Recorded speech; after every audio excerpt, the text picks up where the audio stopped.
Sí, sí. Gracias, buenas tardes. Quisiera iniciar con una pequeña oración, si me lo permiten, vamos a ponernos de pie. En el nombre del Padre, del Hijo y del Espíritu Santo. Amén. Pues le pedimos al Espíritu Santo que sigue acompañando a su iglesia, que nos ilumine, que sea quien siga poniendo, indicando el camino, los rasgos de la iglesia en la que quiere el Señor para cada uno de nosotros. Espíritu Santo, fuente de luz. Espíritu Santo, fuente de luz.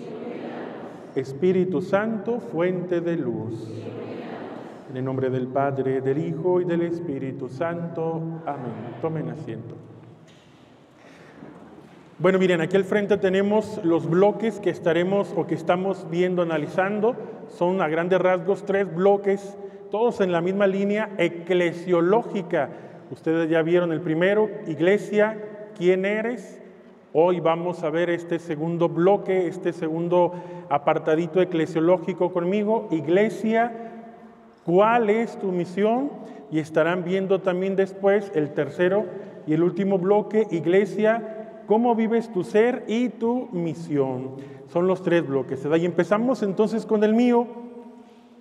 Iglesia, ¿cuál es tu misión? Fíjese que esta es una pregunta muy fundamental, incluso una pregunta que nosotros mismos tendríamos que hacernos.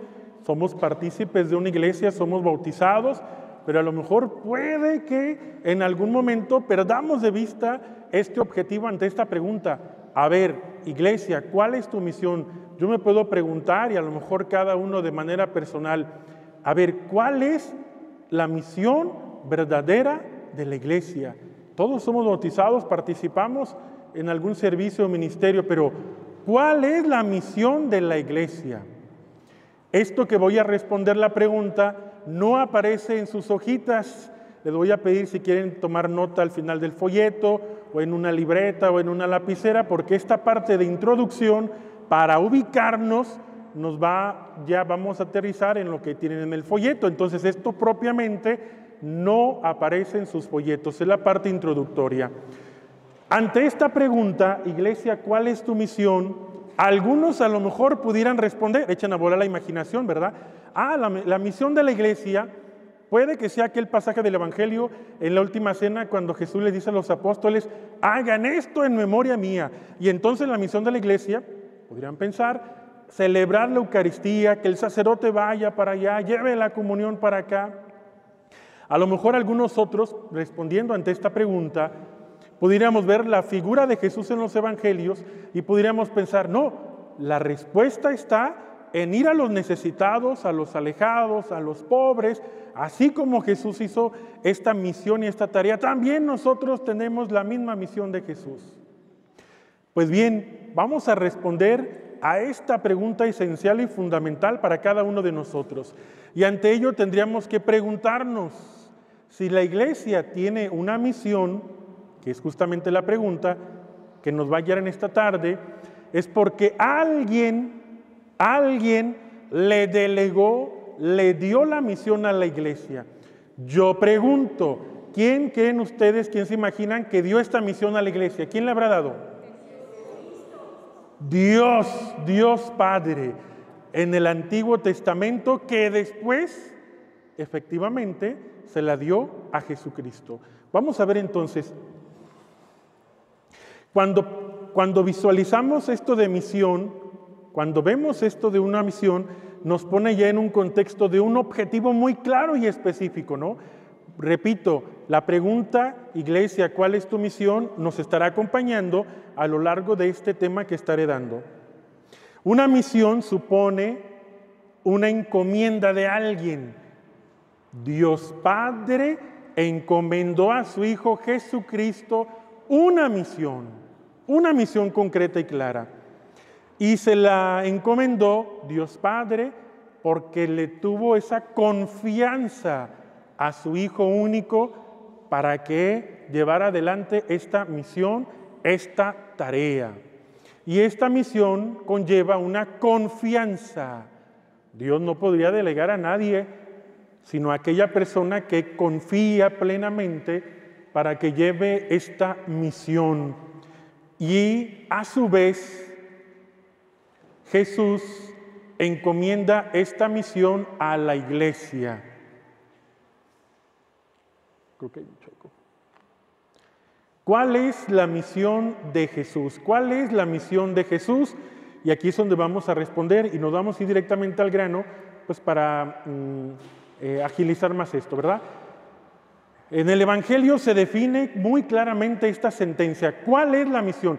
Y aquí vamos ya al centro de la exposición. Aquí está. Y lo encontramos en el Evangelio de San Juan. Ayúdenme a leer. ¿Cómo dice? Dios no envió a su Hijo para juzgar al mundo, sino para que el mundo se salve por él. Ahí está. Esa es la misión. No hay otra misión. Hay una única misión que nos ha dado Dios Padre, encomendó a Jesucristo y a su vez Jesucristo encomendó a la iglesia. Aquí está. ¿Cuál es la misión? Apréndanselo de memoria. Aquí está. La salvación. Dios quiere que todo mundo se salve. Dios se afana, se preocupa, se angustia. Todas sus actividades, acciones giran en torno a la salvación. No hay otra tarea, no hay otro objetivo. Dios quiere que tú te salves, quiere que yo me salve, que nos salvemos todos nosotros. Ahí está. Una única misión y una única tarea. La salvación de las almas. No hay vuelta de hoja. Y podemos ver el Antiguo Testamento como la historia de la salvación, ¿verdad? Dios Padre que ha elegido un pueblo que lo salva una y otra vez y que con la llegada de Jesucristo esta salvación se abrió a toda la humanidad. Una única misión y tarea, la salvación de las almas. Dios nos ama tanto que quiere que nos salvemos.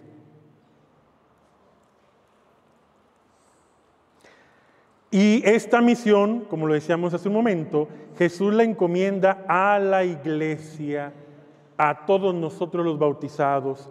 Por tanto, Jesús quiere, Dios quiere, que la iglesia nos esforcemos siempre por llevar adelante esta tarea y esta misión.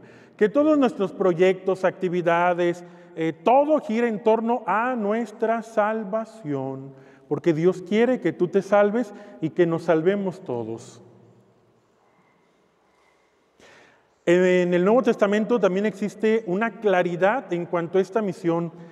Timoteo tiene muy claro esta misión. Ahí voy a poner una cita bíblica. Primera de Timoteo 1:11. Timoteo, fíjense lo que dice. El evangelio que me ha sido encomendado. Ahí está. Timoteo tiene gran claridad que esta misión, este evangelio se le ha sido encomendado y él tiene la gran tarea de llevar adelante esta misión de salvar y siente esa preocupación, ¿no? Esa angustia de llevar adelante esta tarea y esta misión muy clara. La misión de la iglesia, aquí viene de negrito, ojalá la podamos leer todos.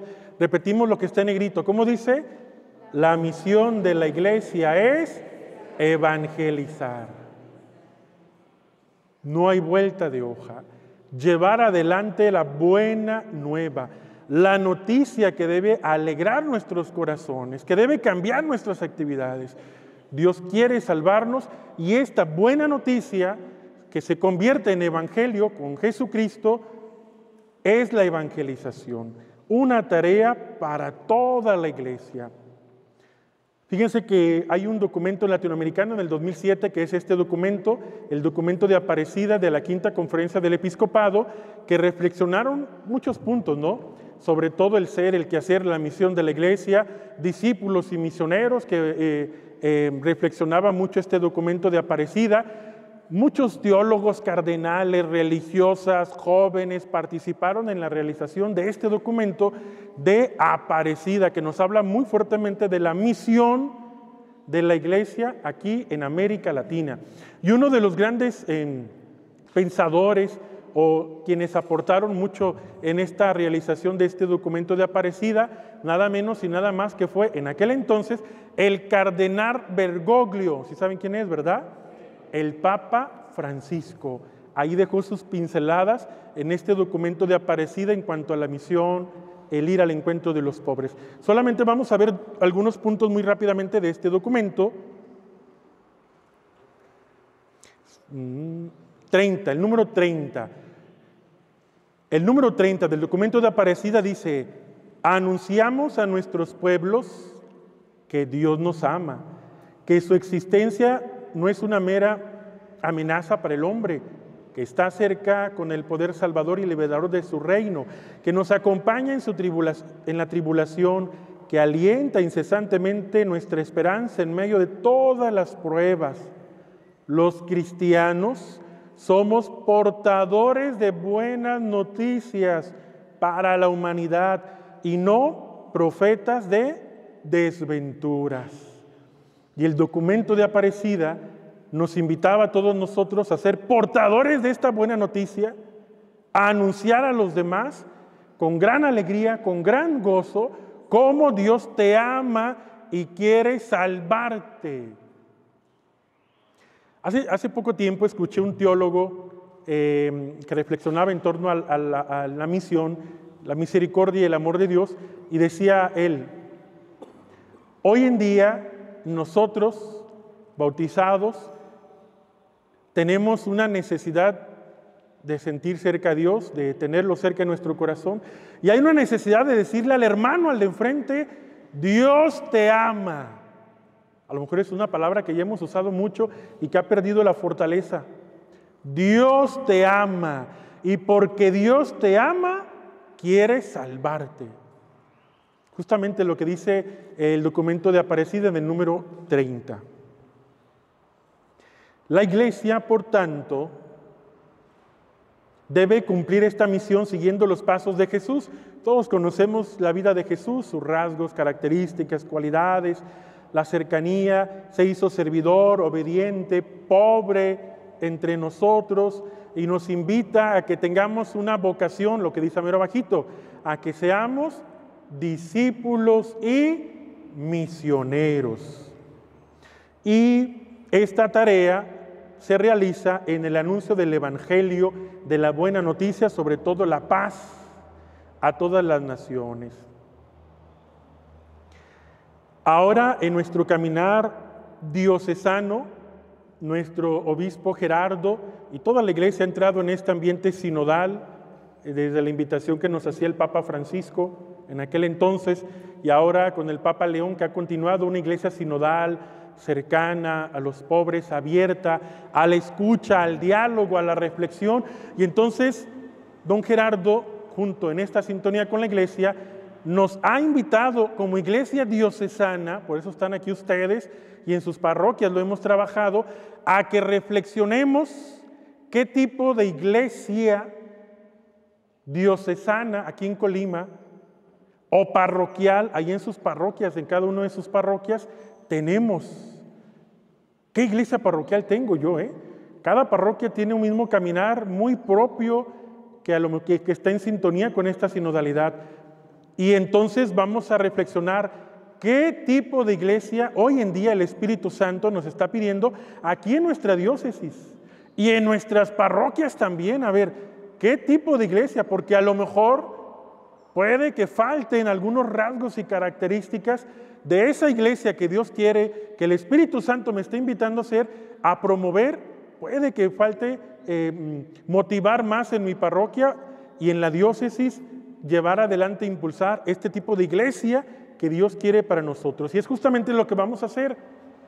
Ahí viene una pregunta: ¿cómo vamos a cumplir esta misión de Dios? Hay una misión, ya sabemos, ahí está. ¿Cómo la vamos a cumplir? Bueno, no es así como la respuesta única, pero aquí están, que son justamente, ahora sí, los puntitos que tienen ahí en su folletito. ¿Por qué? Porque queremos una iglesia pobre para los pobres. Queremos una iglesia promotora de fraternidad. Queremos una iglesia promotora de vocaciones, carismas y ministerios. Queremos una iglesia protectora de la creación. Podemos decir a lo mejor más, ¿verdad?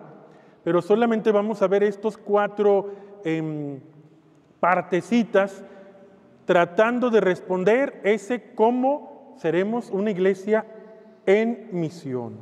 Hasta aquí, más o menos, dudas, preguntas, comentarios. 35, si no me equivoco. 25, perdón, 25, página 25.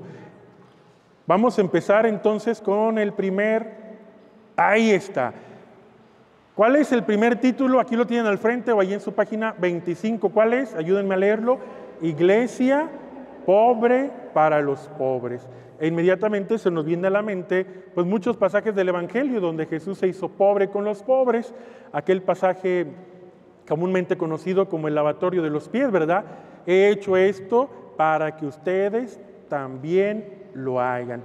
Entonces Jesús en toda su vida de desprendimiento, de pobreza, de ir al encuentro del necesitado, nos ha enseñado un estilo de vida.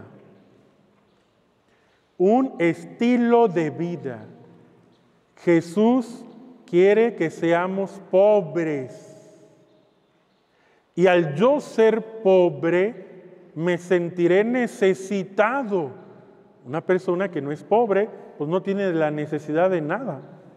Un estilo de vida que se expresa obviamente en la generosidad, en la gratuidad, en el compartir con todos. La iglesia, para ser auténtica, tiene que dar calidad en su fe y en su servicio. Calidad.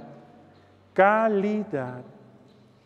Esto me pone a pensar como cuando hacemos una actividad ahí en su parroquia, piénsenlo, y llega el momento, hay que tener cuidado de esto, en la parroquia, cuando llega una actividad pastoral o parroquial, llega el momento en el que podemos cansarnos, incluso hasta decir, otra vez, ¿por qué me tocó servir otra vez acá?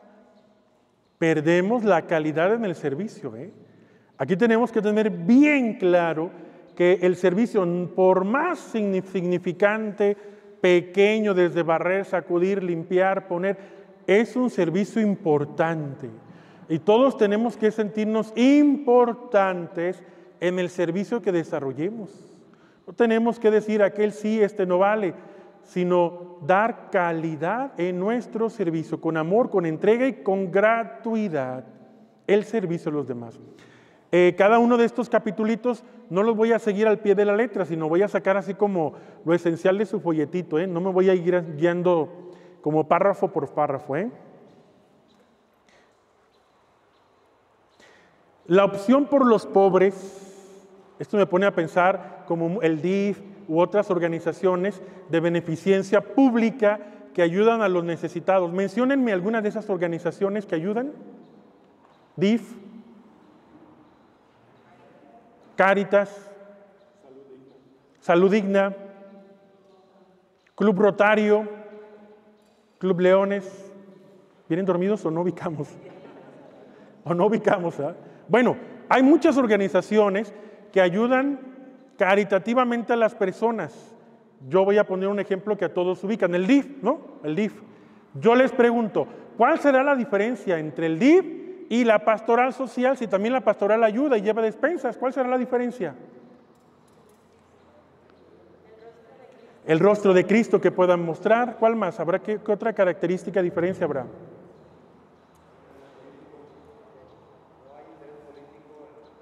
Que no hay interés político o ganancia personal. Que las cosas se dan por amor. Lo mismo, ¿verdad? Bien, podemos mencionar, ojalá y sí podamos hacer, porque podemos caer en el error de solamente quedarme yo en el puro servicio, ¿verdad? Eso lo hace cualquier otra institución, ¿sí o no? Cualquier otra institución lo hace, y mejor que yo, porque tendrá los recursos, ¿no? Pero ahí es donde tenemos que poner la diferencia, ¿no? Y ya mencionaban ustedes estas características, donde nosotros tenemos que poner la diferencia. Así como Jesús vivió entre los pobres y murió despojado de todo, en la práctica diocesana, esto se traduce en elegir primero los espacios donde hay sufrimiento humano y exclusión y llevar ahí la presencia amorosa de Dios. Acuérdense de la misión de Dios, ahí está. Dios te ama, Dios quiere que te salves y la presencia amorosa de Dios en el servicio de los más pobres y necesitados. Ojalá que en todas las parroquias haya pastoral social o ayuda en estos ambientes. ¿Por qué? Porque siempre que existe una necesidad, tendremos que hacer un discernimiento para ayudar concretamente a los necesitados. No es la misma realidad que tenemos en Ixtlahuacán, que tenemos en Villa de Álvarez, o que tenemos allá en Tonaya y que tenemos en Tonila. No es la misma realidad. Necesitamos hacer un verdadero discernimiento para ver la realidad que está rodeándome, impactando, y ver cómo yo puedo extender la mano de Dios ahí con los necesitados. Porque podemos equivocarnos. Imagínense un padre, allí en Ixtlahuacán, a ver, vamos a hacer un leprosario en Ixtlahuacán. Y la gente me puede decir, padre, pero no hay leprosos en Ixtlahuacán. No le hace, lo vamos a hacer. ¿Sí me explico en el error que podemos caer? Es necesario discernir, ver la realidad, donde hay sufrimiento humano, donde hay exclusión, y ahí es donde se necesita del amor de Dios. Ahí es donde se necesita una caricia, un consuelo, una palabra, un aliento con el hermano necesitado. Es importante discernir esas periferias que cada uno de ustedes, repito, no es lo mismo cada realidad parroquial, no tienes que discernir, tenemos que discernir y ver qué es lo que me está llamando, haciendo ruido en esas periferias de mi parroquia. ¿Qué es? ¿Cuál es esa necesidad de mis hermanos? ¿Dónde yo verdaderamente puedo poner el rostro y el amor de Dios en esa periferia en particular? Una iglesia sinodal se deja afectar por el dolor ajeno y discierne desde las fronteras del sufrimiento. Por ello, sus decisiones no nacen del cálculo, sino del clamor del pobre. ¿Cómo que del cálculo? A lo mejor yo pudiera sacar una estadística muy fría y muy concreta del INEGI, ¿verdad? Pero a lo mejor no es el clamor del pobre. Puede que el pobre esté gritando en medio de su necesidad y yo siga sordo ante ese clamor del pobre. Obviamente no podemos dar cabida a que Jesús es precisamente quien tuvo ese oído agudo, esa cercanía para todos los pobres y necesitados. Jesús vivía esta experiencia de los pobres de Israel. Por esta razón su mensaje era más elocuente y hacía que la mirada de los otros se fijaran en los pobres. Fíjense nada más que son el lugar donde se puede acoger y conocer el reino de Dios. Tenemos que aprender a ver al pobre no como lástima. Ay, pobrecito, lo voy a ayudar. Ay, qué lástima. Sino verlo y ver en el pobre, en aquel necesitado, el rostro de Dios. El mismo rostro de Dios, que clama y me dice, ayúdame. Y tenemos que agudizar nuestros oídos, nuestros sentidos. ¿Dónde está ese clamor del pobre? El ejemplo claro es Jesús, que nos invita a entregarnos desinteresadamente en la cercanía con el necesitado. ¿Hasta aquí? ¿Sí, claro? Vamos al siguiente título. El siguiente título, ¿cómo se llama? Ayúdenme a leer. Iglesia promotora de fraternidad. No podemos hablar de fraternidad si no somos capaces de perdonar y de acoger y de vernos como hermanos. Y no hablo de una manera utópica, sino en la misma parroquia. A veces en la misma parroquia falta mucho pulir la fraternidad entre nosotros, porque parece que vivimos todo lo contrario, Parece que nos esforzamos por llevar la rivalidad, la contraria y la desunión entre nosotros como grupos parroquianos, Si verdaderamente queremos ser testimonio de Dios ante una sociedad, pues tenemos que demostrarlo con hechos, ahí en tu grupo parroquial, derribando esas fronteras que a veces nos impiden, esos muros que a veces obstaculizan el perdón y la misericordia con mis propios hermanos en la parroquia, Y entonces no la pasamos excluyendo, haciendo a un lado, aquel grupo sí, no tomen en cuenta. Mira, ya que el grupo volvió a hacer lo mismo, le dije que no los invitaran. ¿Sí me explico cómo a veces la fraternidad no la realizamos en nuestra propia parroquia? No es posible hablar de fraternidad si no la practicamos.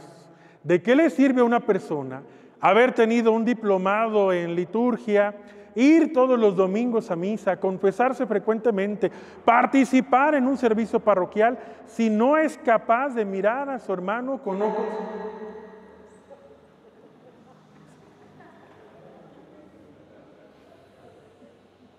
Es para que despierten.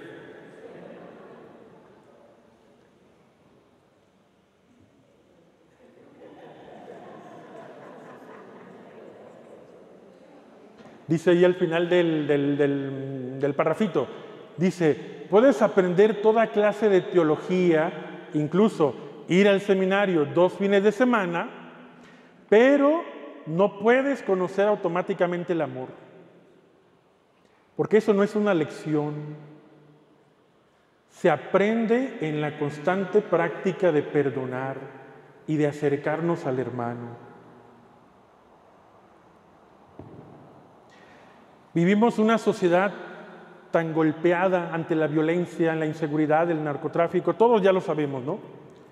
Pero esta realidad que vivimos, que antes la veíamos muy lejana ya en las noticias en otros estados y que ahora ya ha golpeado nuestro estado de Colima, nuestras propias parroquias, esta realidad, fíjense, un elemento que nos ha golpeado muy fuertemente, nos ha quitado la sensibilidad. Hemos perdido la sensibilidad ante el hermano que sufre. Ya no somos sensibles. Antes veíamos la noticia y nos impactábamos y nos asustábamos, una noticia trágica. Hoy es el pan de cada día. Al contrario, cuando vemos el periódico y no vemos ninguna nota roja, decimos, ¿qué pasó? Porque nos hemos acostumbrado y nos hemos desensibilizado humanamente. Y vemos que están golpeando al de enfrente, pero yo me mantengo al margen. Y hay una frase que incluso ya ha permeado como un cáncer, así en nuestra mentalidad, en nuestra fe. Mientras yo no salga afectado, pues a mí no me interesa, ¿verdad? Que se hagan bolas los demás. Mientras a mí no me suceda, y este es un cáncer silencioso, que ha permeado ya nuestra fe, nos volvemos insensibles, indiferentes al sufrimiento del otro. Y esta indiferencia, pues golpea nuestras parroquias. Tenemos parroquias sentadas que no podemos hacer proyectos porque no sentimos la necesidad de ayudar a aquel hermano. No olvidemos nunca, frente al sufrimiento de mucha gente agotada por el hambre, la violencia, la injusticia, no podemos pasar de largo y permanecer como espectadores sentados. Ignorar el sufrimiento del hombre, ¿qué significa? Significa ignorar a Dios. Si yo no me acerco a ese hombre, a esa mujer, a ese niño, a ese anciano o a esa anciana que sufre, nunca me acercaré a Dios. Hay una insensibilidad.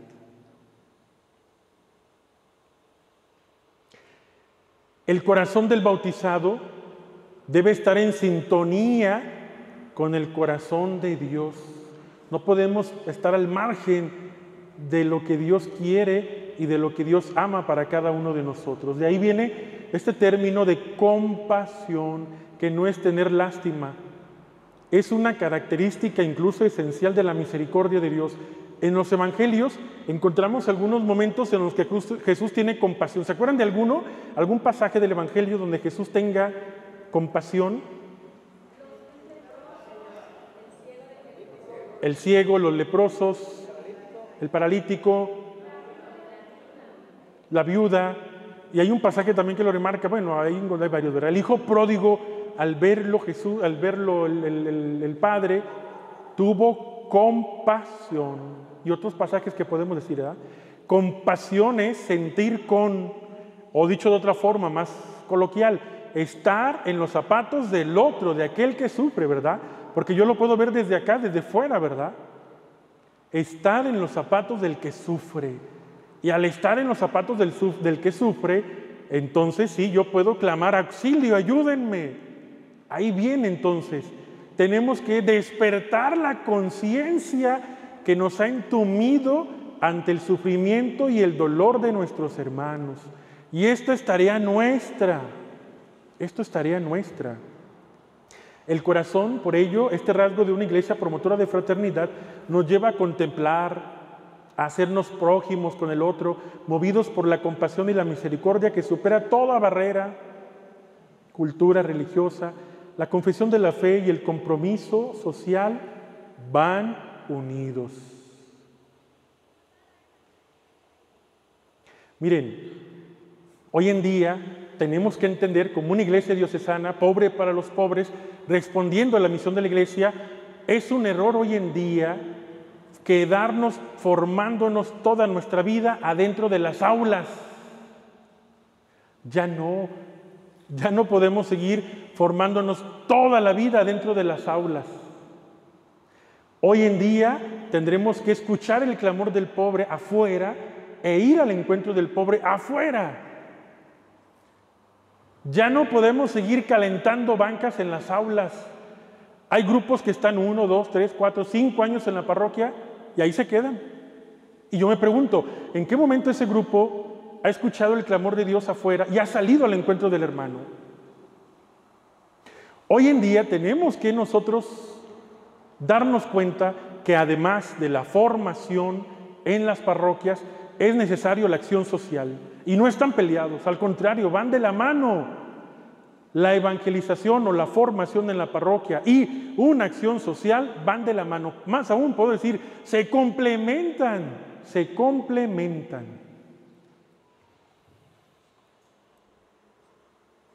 ¿Hasta ahí más o menos? ¿Claro? ¿Dudas, preguntas, comentarios? Capítulo número 3 o tema número 3. Ayúdenme a leerlo, por favor. Dice, Iglesia promotora de vocaciones, carismas y ministerios. Yo les pregunto, ¿en sus parroquias hay promoción de vocaciones, carismas y ministerios, sí o no? Respóndanme más fuerte, ¿sí o no? Sí. Pues no sé, pero fíjense, les voy a decir una cosa importante. Hablo desde mi experiencia, desde mi experiencia. No es la misma realidad para todas las parroquias. Hablo desde mi experiencia como sacerdote.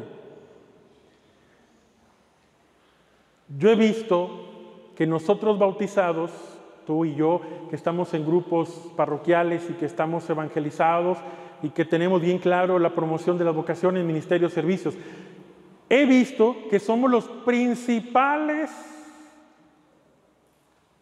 promotores de poner un alto a eso. Somos los principales promotores de poner un alto en eso. ¿Cómo? Aquella mamá me ha encontrado, padre, mi hijo quiere irse al seminario, quiere ser sacerdote, pero no lo voy a dejar, es mi único hijo, yo quiero tener descendencia y mi hijo tiene que ser profesionista. O también en parroquias donde hay ministerios, menciónenme algunos ministerios que hay en su parroquia, menciónenme. Ajá, sí, fuerte, muy bien. Ajá, ministros, matrimonios, catequistas, misioneros, coordinadores, celebradores de la palabra, coro. Podemos hablar de infinidad de servicios, ministerios, carismas. Pero yo me he encontrado que nosotros mismos nos hemos encargado que esos que están ahí con ese carisma, con ese ministerio, con esa alegría, y a veces nosotros mismos nos encargamos de darle para abajo, ¿da? Que el Padre no vio otra persona en todo el universo de la parroquia más capaz que aquel coordinador. ¿Por qué nos pone a este como coordinador? ¿Qué no vio las cualidades que yo tengo o que tiene aquella otra? Si el Padre pone como coordinador aquella, yo me salgo.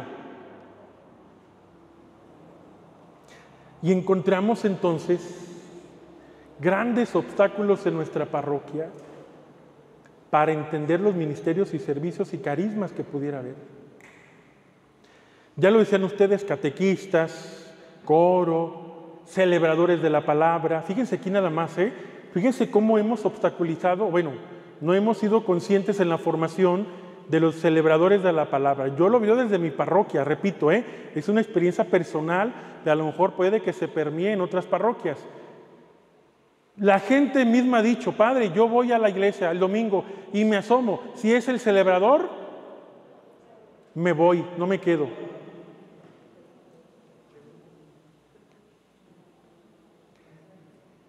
No es que el celebrador sustituya al sacerdote. El celebrador lleva la palabra de Dios y además lleva la Eucaristía que la da, y al que está rechazando es a Dios en el mismo ministerio y servicio del celebrador de la palabra. Servicio de liturgia o en las ministras extraordinarias de la comunión. Repito, hablo desde mi experiencia parroquial. Cuando estoy dando la comunión en la parroquia, estoy yo y está la ministra. ¿A dónde creen que se forma la gente? ¿Sí se fijan? No estamos formados para los ministerios, ni nosotros mismos. Porque yo he visto gente, incluso catequistas, aquel otro, que se cambia de fila. Nosotros evangelizados, ¿Ven cómo ponemos obstáculos a los ministerios? ¿O no somos capaces de valorarlos? ¿O no nos hemos dado cuenta que detrás de estos ministerios, sobre todo los ministerios que implican, fíjense nada más, una delegación, no del sacerdote, ¿de quién? Del obispo, como las ministras extraordinarias de la comunión y como los celebradores. Claro, el sacerdote hace el discernimiento de invitar, de preparar, y el obispo le da este nombramiento.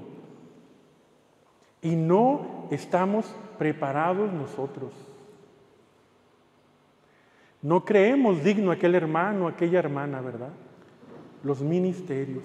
Menos promover, imagínate ahora si hablo de promover, pues si ni siquiera quiero recibir la comunión, o aquel que me dé la palabra el domingo, menos promover. ¿Por qué? Porque no nos hemos caído en la cuenta, y esto es importante y fundamental. Hoy en día, esta iglesia sinodal, esta iglesia diocesana de Colima, necesita urgentemente el papel de los laicos. Apréndetelo de memoria. Hoy necesitas tú desempolvarte y ser más autor principal en la evangelización. Ahí está. El papel del laico es fundamental e insustituible, pero a veces no nos los creemos. O tenemos un trauma. Lo que diga el padrecito, sí, padre, lo que usted diga, ¿verdad? No, es necesario ahora el papel del laico en la parroquia. La evangelización ahora tiene que ser posible gracias a ti, a tu bautismo. Ahora, gracias a tu bautismo, quien nos da la misión de iglesia, ¿se acuerdan al inicio la misión de la iglesia? De llevar la buena nueva de la salvación. No es el ministerio. Es más, yo podría decir, ni el ser sacerdote me da a mí la misión de la iglesia. ¿Saben qué es lo que me da la misión de iglesia? El bautismo. Quiere decir que yo, antes de ser sacerdote, fui bautizado. Y en mi bautismo ya recibía yo la tarea y la misión de la iglesia, a evangelizar. No en mi ministerio sacerdotal. Fíjate lo importante, ¿eh? Porque entonces nosotros estamos esperando un puesto, una función, un rol para poder servir. El día que me pongan a mí como coordinador, padre, padre, voy a mover aquí todo. ¿Y por qué no lo haces ahorita? Y nos dejamos llevar por roles, jerarquía, y no por la capacidad de servir desde el bautismo que Dios me ha dado a mí. Todas las cualidades y los dones que Dios te ha dado, los carismas. ¿Sí me explico? Hoy la iglesia necesita de ustedes, hermanos. Necesitan despertar matrimonios, jóvenes, adolescentes, celebradores, ministras. Toda la parroquia tiene que despertar y darse cuenta de la necesidad tuya como bautizado de llevar adelante la misión de la iglesia. Evangelizar. Ya no es tarea única del sacerdote, del padrecito, de las religiosas, de los seminaristas. No, eso bórratelo ya de la cabeza. No, es tuya y mía. Y no porque estés esperando una función, una coordinación. No, ya, ponte la camisa. ¿Qué otros ministerios podría haber? Bueno, muchísimos en la parroquia, ¿verdad? Reconozcamos que toda vocación, carisma y ministerio tiene una raíz. Ahí está la raíz. ¿Cuál es la raíz o el origen? El bautismo. Apréndanselo de memoria. El bautismo es lo que te ha dado a ti ya ser portador de la misión de la iglesia. El bautismo, y no tu rol o tu función de coordinador, de animador, de participante. No. Eso viene ya como un añadido, Tu bautismo. En efecto, los miembros del pueblo de Dios, o sea, todos nosotros, en virtud del único bautismo, son todos llamados por igual a una misma y única fe en el seguimiento de Jesús para el crecimiento de su reino. Una vocación cristiana. Ahí está. Lo que a ti y a mí como sacerdote nos iguala, nos interpela y nos cuestiona es esta vocación cristiana que yo tengo. Antes de ser sacerdote, yo fui bautizado.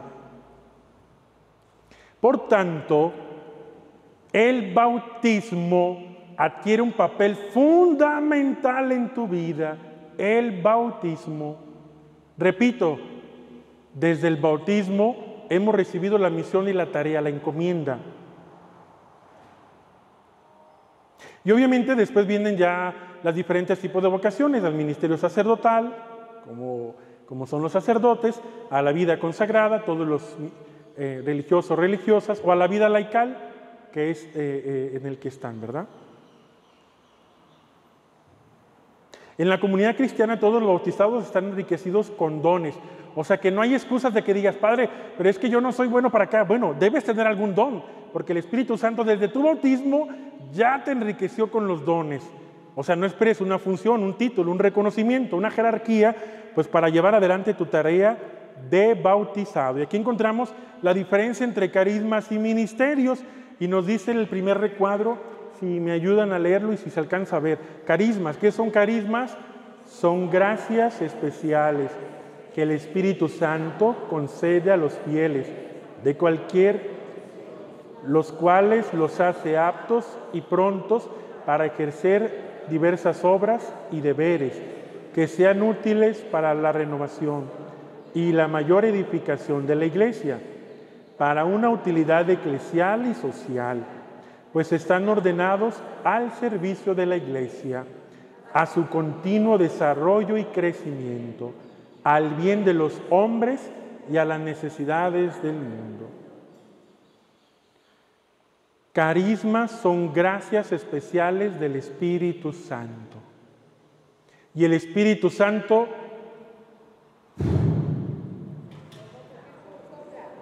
sopla donde quiere. Y donde menos pensamos, engrandece los dones. Pero a veces nosotros pues, nos da miedo, no puedo, no quiero, me da flojera, me da igual, me da la indiferencia. El Espíritu Santo que hemos recibido en el bautismo, todos, ya nos da los dones, ya nos los da. Y entonces los ministerios, ¿qué son? Ayúdenme a leer. Son tareas, funciones, estables o temporales, que nacidos de los carismas o necesidades en la comunidad, se reconocen y confían oficialmente para animar la vida de la comunidad y su servicio al mundo. Ahí está. Y entonces los ministerios, pues ya vemos todos los que acabamos de decir, ¿verdad? Ministros estadounidenses de la comunión, celebradores, etcétera, etcétera, ¿no?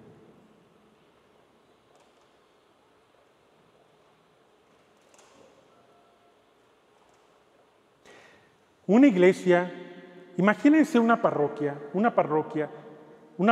vamos a jugar, vamos a fantasear, una parroquia ideal. ¿Qué le pondrías tú a una parroquia ideal? ¿Qué le pondrías? Dime. Carismas, ministerios, dones, ¿qué? A ver. Un buen sacerdote, y eso, ya empezamos. Ay, fantaseó mucho. Un buen sacerdote, ¿qué más? A ver, díganme fuerte, ¿qué más? Laicos comprometidos, ¿qué más? Que estamos en comunión, muy bien. Unidad de todos los grupos, muy bien, ¿qué más? A ver, díganme. Fieles, ansiosos, con una necesidad de querer conocer a Dios. ¿Qué ministerios? Catequistas, pero no cualquier catequista, ¿verdad? Las mejores, ¿qué más? Es una parroquia ideal, fantasiosa. Matrimonios, coro, liturgia, gente guapa, eso. A ver, ¿por qué no dijeron laicos guapos?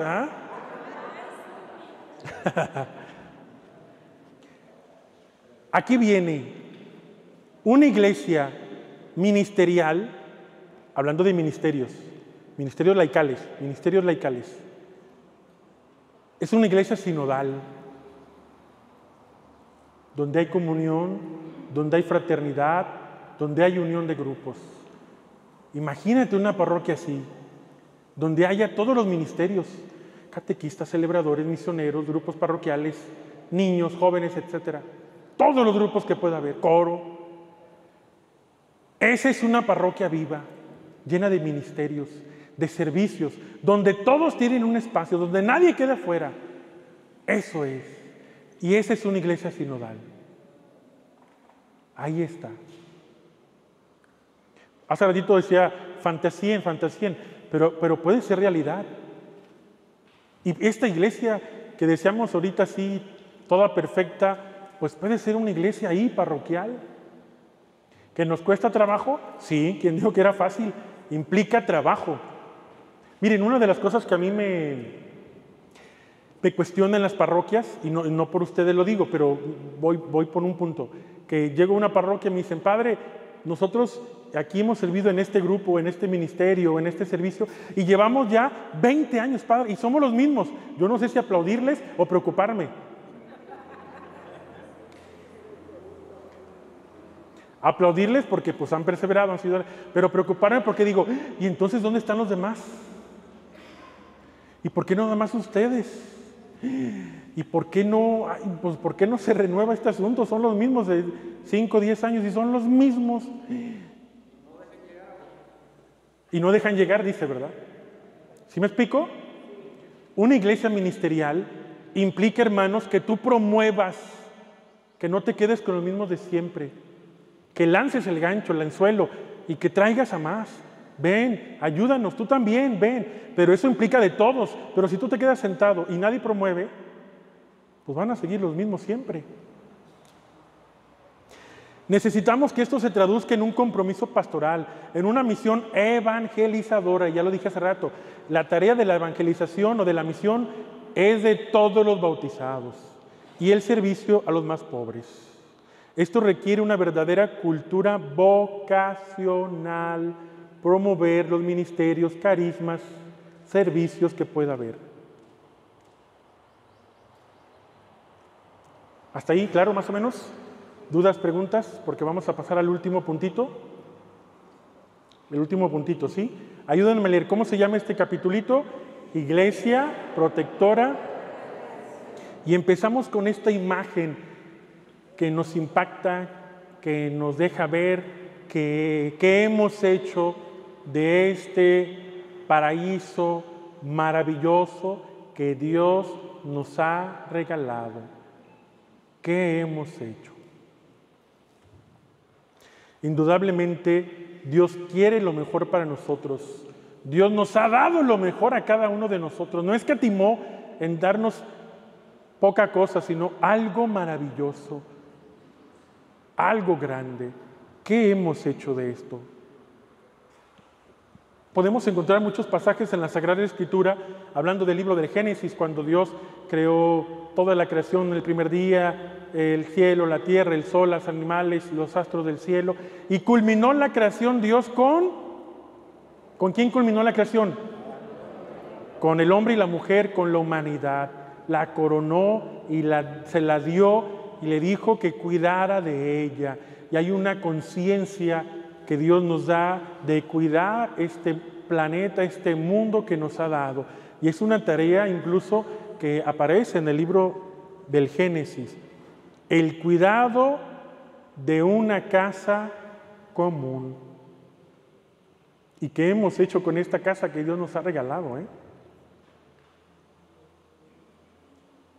Hay este documento, si lo ubican, el Papa Francisco la hizo franciscano, al fin de cuentas, en cuanto a la creación, que se llama Laudato Si, y que el Papa Francisco bien claramente hablaba del cuidado de la creación, lo que Dios nos ha dado a nosotros y qué hemos hecho.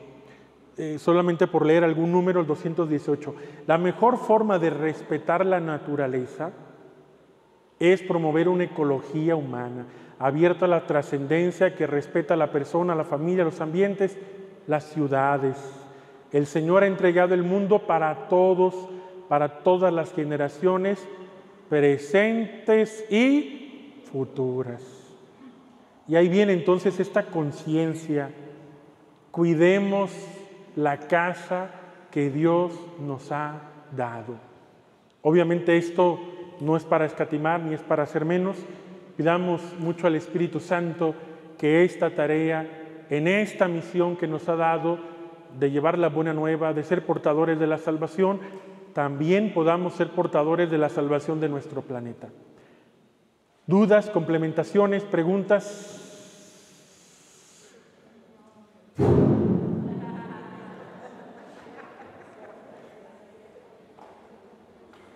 ¿Todo claro?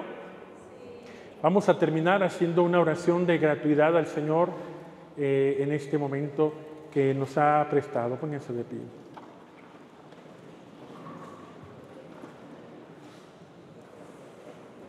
En el nombre del Padre, del Hijo y del Espíritu Santo, Padre bondadoso, te damos gracias porque nos has enseñado en esta tarde la misión que tenemos tan importante como bautizados, anunciar el Evangelio, ser portadores de la buena noticia, que tu Espíritu Santo nos guíe por estas sendas, por estos caminos, para que siendo portadores del Evangelio, seamos también portadores de esperanza.